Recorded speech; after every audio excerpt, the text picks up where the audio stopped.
Olá, irmãos, é um prazer estar aqui junto com você nessa jornada em que nós vamos falar sobre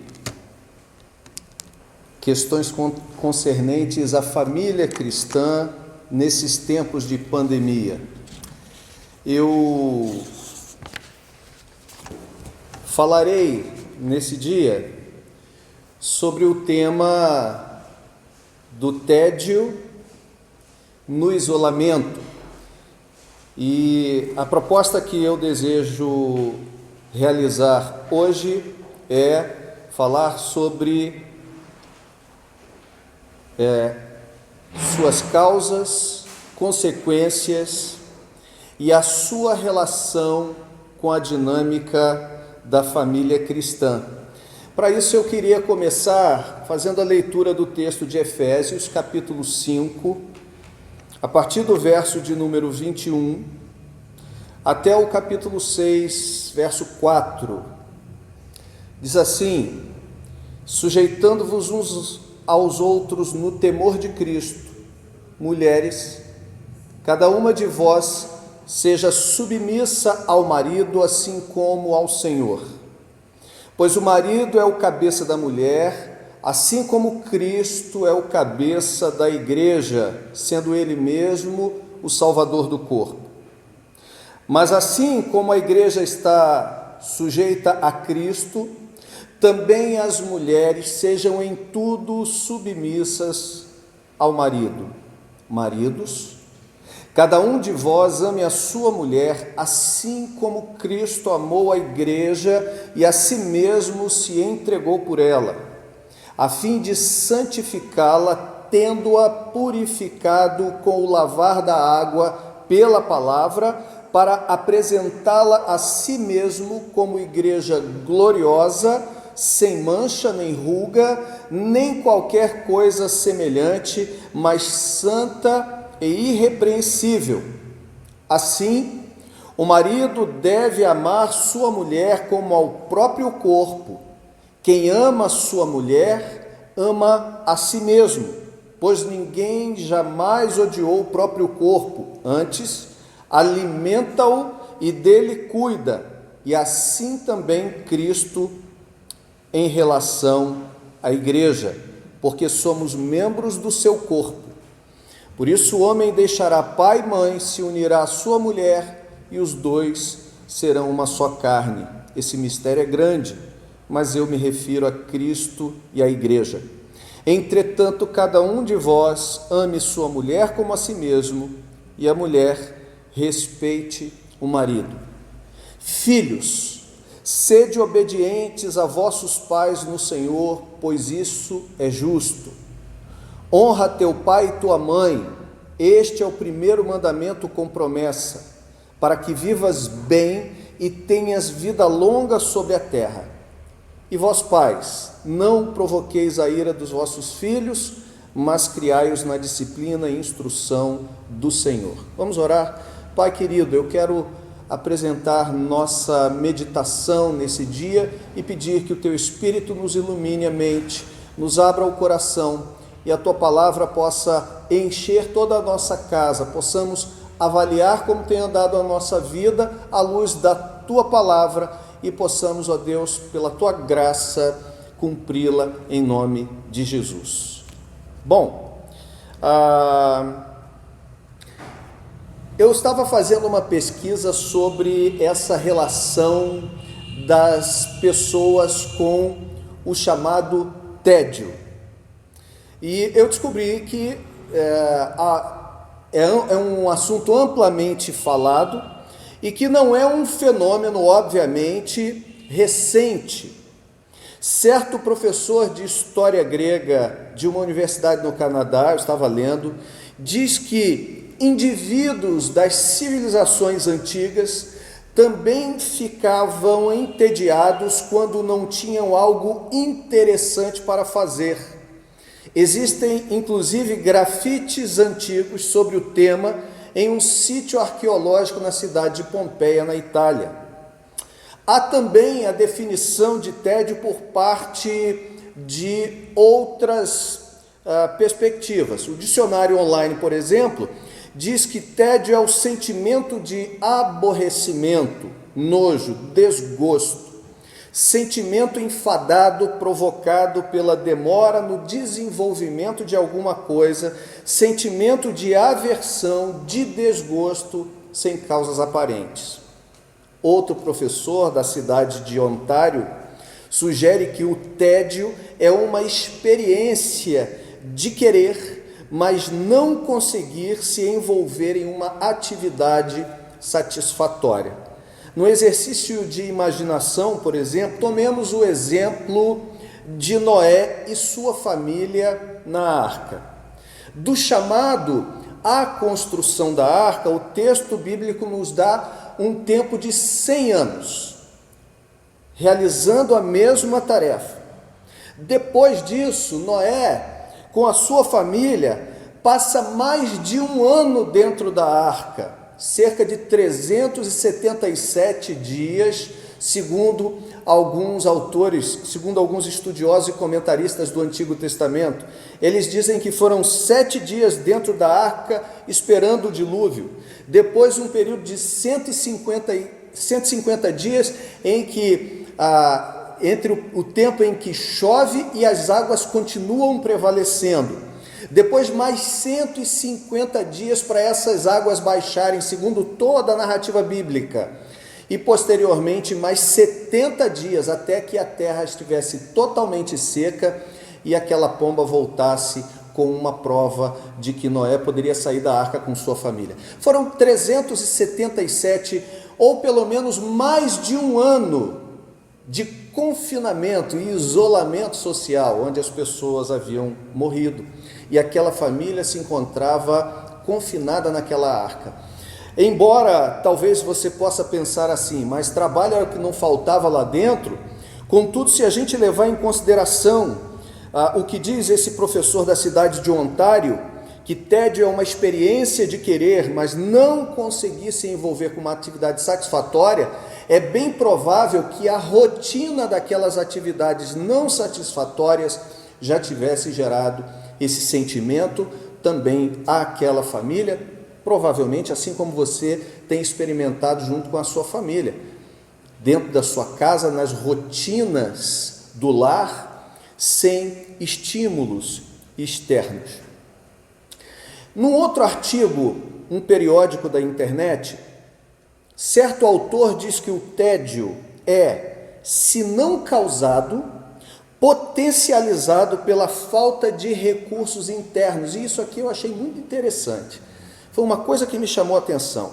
Ou como ele mesmo prefere dizer, o seguinte, pela falta de vida interior. Ele diz que tédio, sobretudo, é a ausência de vida interior, porque é fruto do momento em que cessam os recursos internos, porque ele diz assim, sua tese é que o problema do tédio se dá quando o indivíduo se vê com falta de estímulos externos.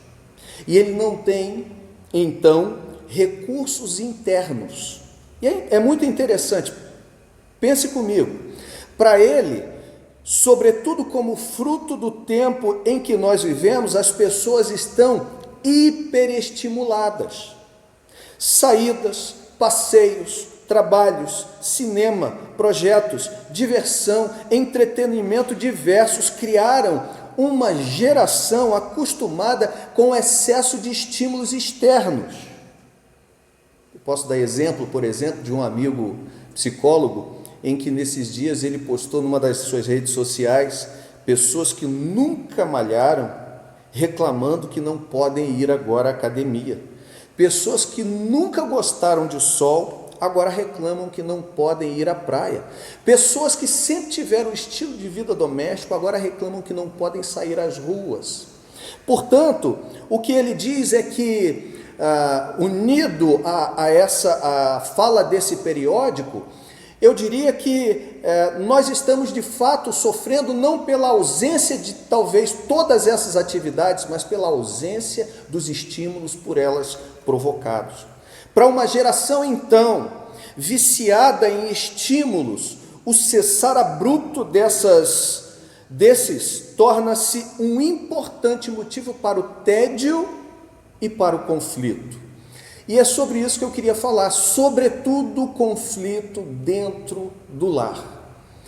A maior parte das pessoas tem vivido um tempo de confinamento dentro de casa com seus familiares, e exatamente por esse motivo é que nós temos visto a realidade do isolamento gerar reflexos em aspectos conjugais e familiares. Veja bem, estatisticamente aumentou o número de casos de violência doméstica e de casos de alcoolismo.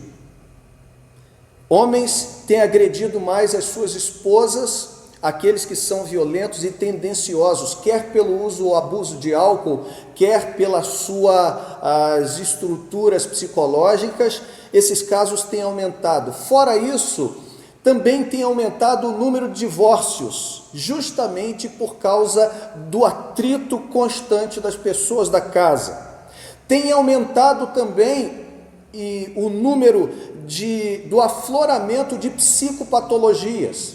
Pessoas que antes estavam vivendo normalmente, hoje em dia têm sofrido por estresse, depressão, síndrome de pânico e alguns casos de esquizofrenia têm surgido nesse período de confinamento em função da pandemia.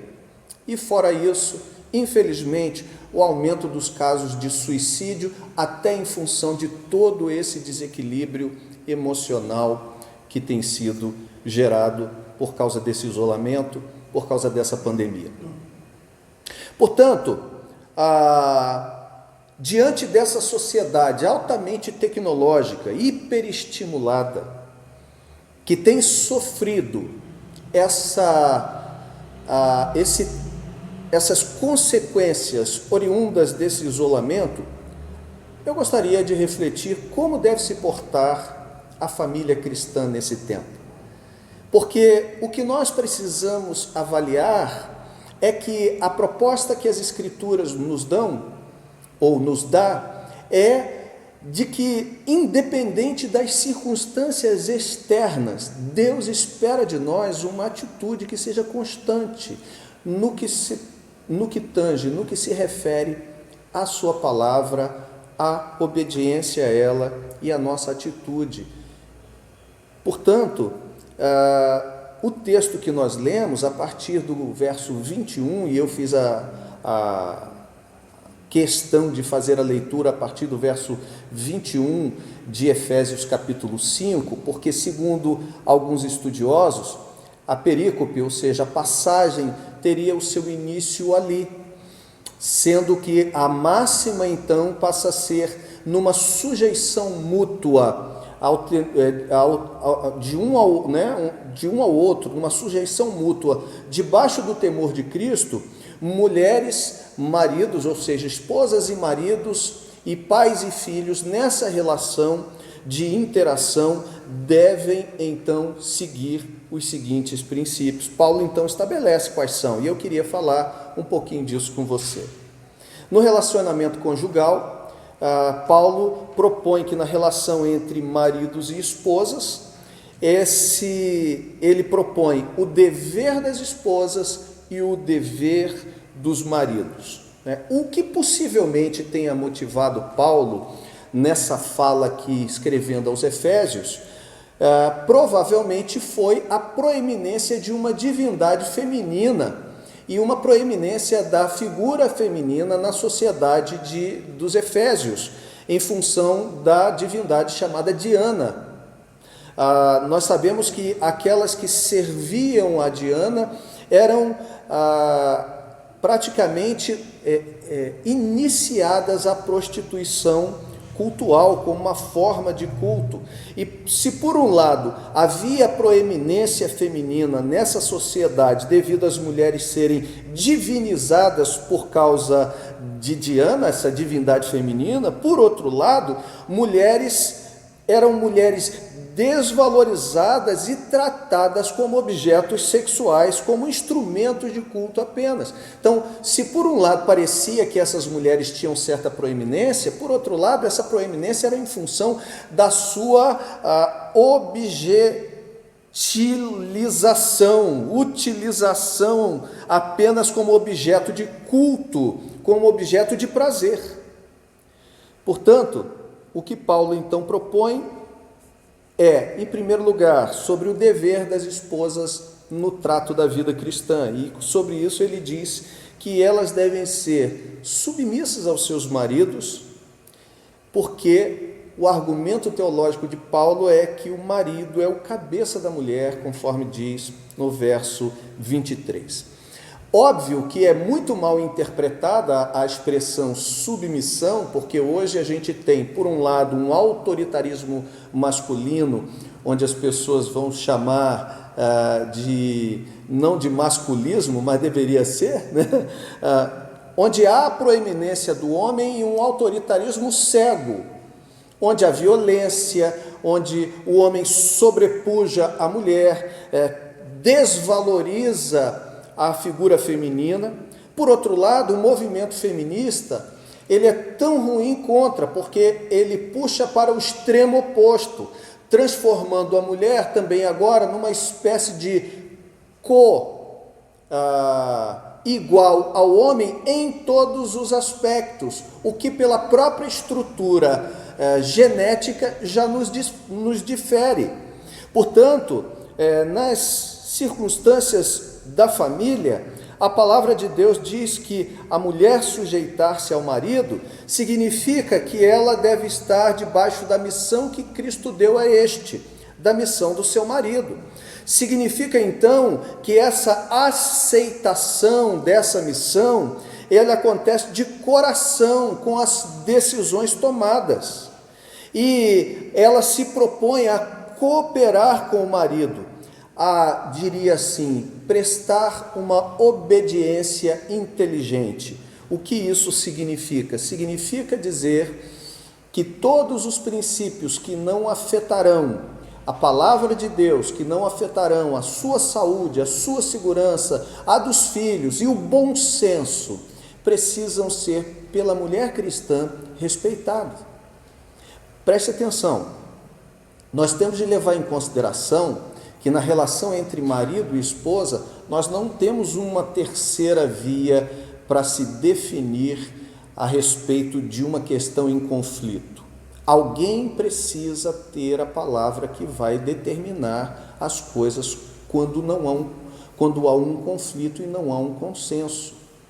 É preciso então que nesse momento a mulher cristã saiba do seu papel, entenda o seu papel e assim faça.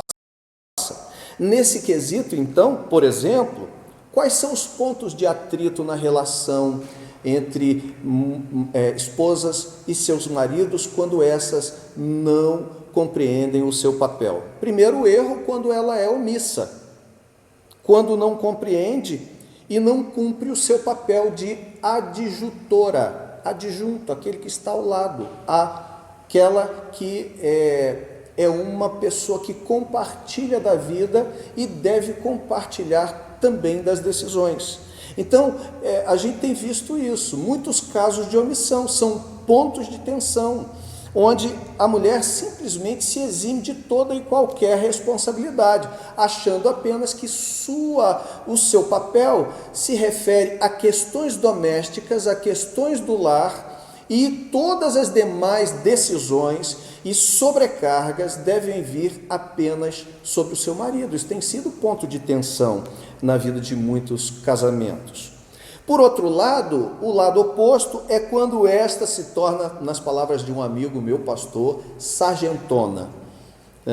Sargentona é quando ela não compreende o papel do seu marido, que é cabeça da mulher, e aí ela tem a tendência a tornar-se dominadora, tirana, retirar a autoridade do seu marido. E não são poucas vezes que a gente também vê esse tipo de erro, esse tipo de falha, e isso causando tensão nos relacionamentos e nos casamentos inclusive dentro da igreja. Mas quando ela compreende o seu papel, ela então se alinha à sua vocação, que a palavra de Deus diz que é como uma ajudadora idônea ou compatível, quando ela compreende e cumpre o papel que Deus lhe deu, e ela auxilia na edificação da sua casa, como diz também as Escrituras em Provérbios. Em segundo lugar, Paulo apresenta o dever dos maridos. E sobre isso ele diz que estes devem amar as esposas com um amor sacrificial, o amor que levou Cristo a amar a igreja e dar a sua vida por ela. E aí, neste caso, nós maridos precisamos refletir para saber como deve ou como devemos exercer esse papel de cabeça, levando em consideração a ordenança de amarmos as nossas esposas. Como isso deve ser? Então, eu diria que devemos exercer com firmeza, porém com ternura. Firmeza, porque, e aqui preciso fazer um adendo, firmeza não significa ignorância, violência. Firmeza significa apenas um caráter firme, maduro, decisões firmes e maduras, porém com ternura. Significa também doar-se pelas esposas, santificando-as, como diz o verso 25, purificando-as para si mesmos, amá-las como a si mesmo, cuidar, zelar e sustentar pela sua vida, como se estivesse fazendo a si mesmo, porque ela é carne da nossa carne. Então, nesse quesito, quando o homem exerce o papel de cabeça de maneira adequada, ele compreende bem o papel que Deus lhe deu e exerce a sua autoridade de maneira a demonstrar a relação, a mesma relação que Cristo tem com a igreja. Mas quais são os pontos de tensão quando o homem não compreende o seu papel na relação familiar? Por exemplo, ele pode ser omisso. E esse é o mesmo lado da moeda de quando a mulher se torna omissa. Quando o homem se torna omisso, quando não compreende, não cumpre o seu papel.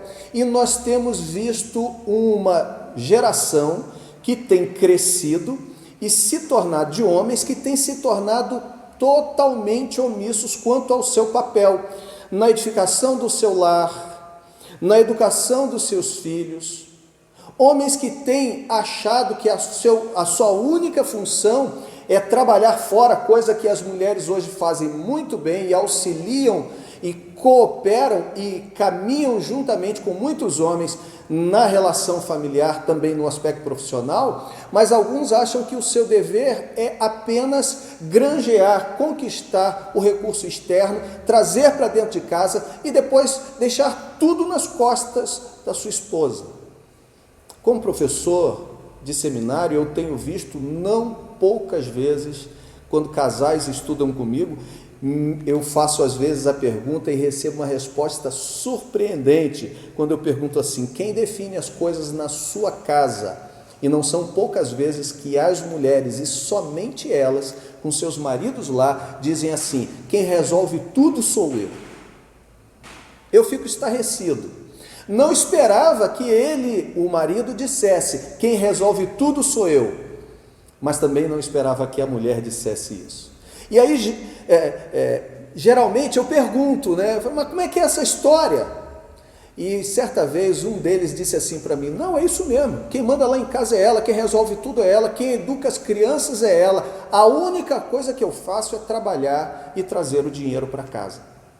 Olha, eu queria dizer para você que pensa assim, que isso pode parecer muito piedoso, isso pode parecer uma coisa maravilhosa demais, uma mente extremamente avançada, de um homem linkado ao tempo em que a gente vive, mas na verdade o que existe aí é um desamor enorme, é uma falta de respeito pela sua esposa, É o fato do homem assoberbar a mulher com questões que também vão demandar a sua atitude junto a elas. É muito fácil sair de casa, só trabalhar e trazer o dinheiro para casa e delegar a educação dos filhos, sobretudo diante de todas as outras coisas, à esposa.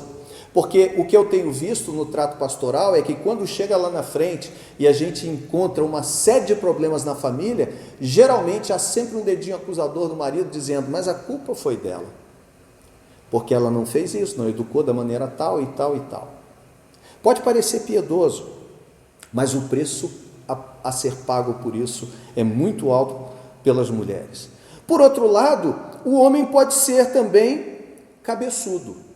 Ele é chamado para ser cabeça, mas ou ele é omisso ou ele torna-se cabeçudo, diz esse amigo meu pastor, quando não compreende o papel de sua esposa e o seu.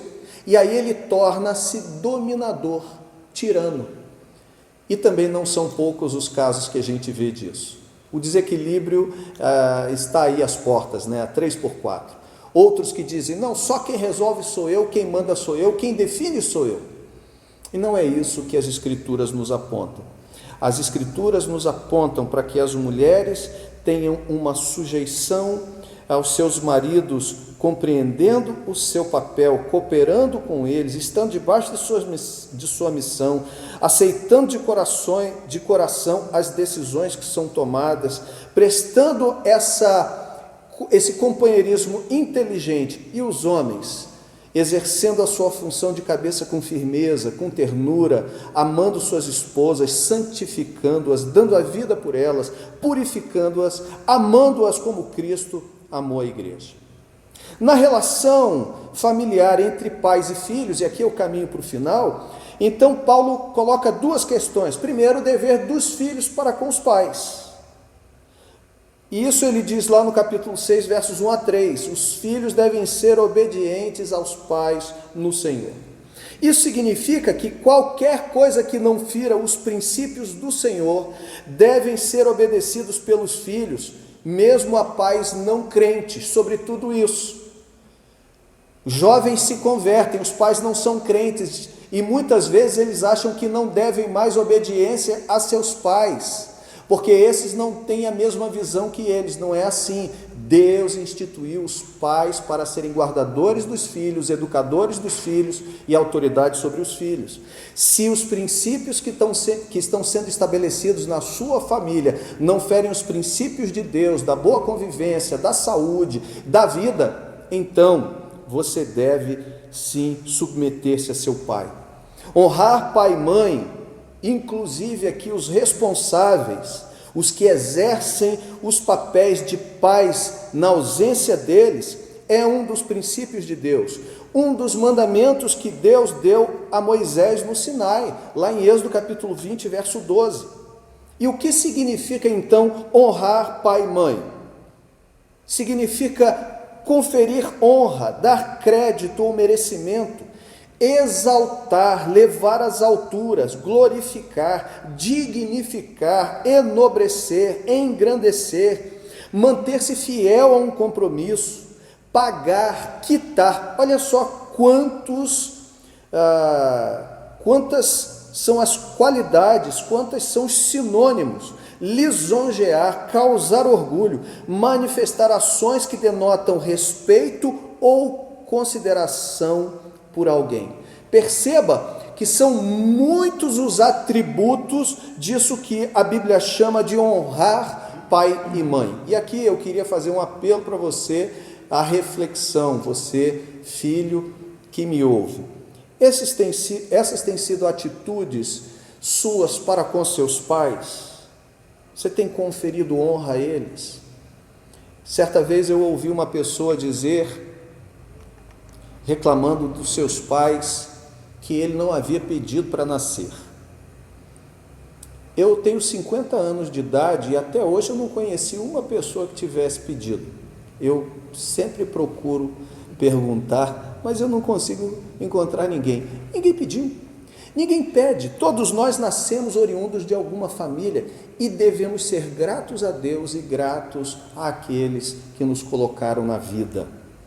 Portanto, este é o primeiro mandamento com promessa, para que te vá bem, diz o texto,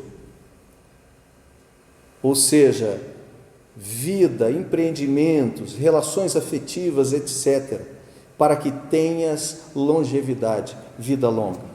E por fim, o dever dos pais para com os filhos, diz Paulo no verso 4, não provocar os filhos à ira. Como é que os pais podem provocar os filhos à ira? Eu preciso confessar que às vezes eu não sei se eu provoco meu filho mais novo, o caçula, à ira, né? Eu sempre brinco muito com ele, boto pilha, mas às vezes ele fica meio chateado comigo. Eu não sei se enquadraria nesse momento, mas o conceito de ira é intenso sentimento de ódio, de rancor, geralmente dirigido a uma ou mais pessoas em razão de alguma ofensa, insulto, etc. Por esse aspecto, eu diria que não cometo erro com meu filho, embora brinque com ele, mas eu não tenho gerado, senão uma brincadeira, mas não tenho gerado atitudes que gerem sentimento de ódio e de rancor. Mas eu conheço pais que, por muitas atitudes que fizeram contra seus filhos e têm feito, tem gerado um sentimento de ofensa, de insulto, de ódio, de rancor, de ressentimento no coração de filhos. Rancor generalizado em função de alguma situação injuriante, pais que levam seus filhos a passarem vergonha, que expõem as suas fraquezas diante de outras pessoas com o intuito de desprezá-los, de torná-los menor diante dos outros, capacidade de gerar fúria, cólera, indignação. Mas a Escritura orienta os pais para tomarem outro caminho, sim, criar na disciplina e instrução do Senhor. Bom, aqui eu queria fazer uma pergunta aos pais. Criar na disciplina e instrução do Senhor. Mas como pais podem criar na instrução e na disciplina do Senhor sem serem disciplinados? E como pais podem criar na instrução e disciplina do Senhor sem serem instruídos? Não é incomum no trato pastoral ver pais que exigem de seus filhos atitudes cristãs, sem que, contudo, eles tenham sido exemplo dessas atitudes ou mesmo tenham instruído seus filhos a tal. Eu acho muito interessante isso. O menino chega aos 14, 15 anos de idade e o pai muitas vezes nos procura e diz assim: meu filho não lê a Bíblia, meu filho não gosta de estudar. Mas é interessante, ele não vê o exemplo, ele não tem um exemplo dentro de casa. Seu filho já entrou alguma vez em um recinto e pegou você meditando nas Escrituras? Seu filho já entrou alguma vez em algum recinto e pegou você orando ao Senhor Deus? Seu filho alguma vez viu você labutando com a palavra de Deus e na oração em favor de alguma causa a fim de ser instruído? Seu filho pode dizer que você é alguém capaz de instruir outros porque é alguém extremamente instruído na palavra de Deus? Portanto, irmãos, eu queria concluir com algumas perguntas para nossa reflexão e fazer uma oração com você. Diante desses tempos difíceis de afastamento e confinamento e todas as suas consequências dentro da família, como anda a sua relação familiar? Você tem cometido alguma dessas falhas que nós vimos aqui? Olha, você não precisa ser perfeito nem entender-se assim. A fé cristã, ela é maravilhosa porque ela é a fé do recomeço. Ela é sempre a possibilidade de nós abandonarmos o erro, abandonarmos o pecado e retomarmos a caminhada com o Senhor. Talvez hoje, ao ouvir esta mensagem, você tenha se apercebido de que tem cometido alguns desses erros, e você tem sido ponto de fissura e de tensão dentro da sua relação familiar, sobretudo nesses tempos de confinamento. Se você assim percebeu, esse é o momento de você refletir, pedir a Deus transformação, pedir a Deus que te dê sabedoria e que você possa se realinhar à vontade de Deus. Lembre-se, a família é um projeto estabelecido por Deus desde o Éden. Ela é a célula base da sociedade desde o seu princípio. Deus ama a família e deseja que a sua família seja uma bênção. Quero orar com você nessa hora em nome de Jesus. Senhor, eu quero colocar a minha vida e a vida dos meus irmãos que estão comigo, ouvindo neste momento esta mensagem. Senhor, se esta palavra trouxe a algum coração daqueles que ouvem, a mente ao coração daqueles que ouvem, a necessidade de transformação, de mudança, de revisão das suas atitudes, da maneira como tem agido dentro do seu lar. Talvez sejam esposas que estejam percebendo, ó Deus, a sua omissão, ou mesmo a sua ingerência indevida em questões que dizem respeito ao seu marido.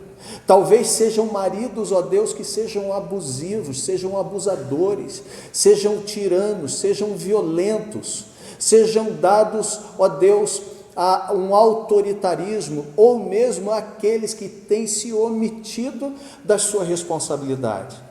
Ou quem sabe, Senhor, ainda, são filhos que estão ouvindo essa mensagem, ou pais, e que têm trabalhado essas relações com todas as suas distorções, não têm honrado um ao outro, não têm amado um ao outro.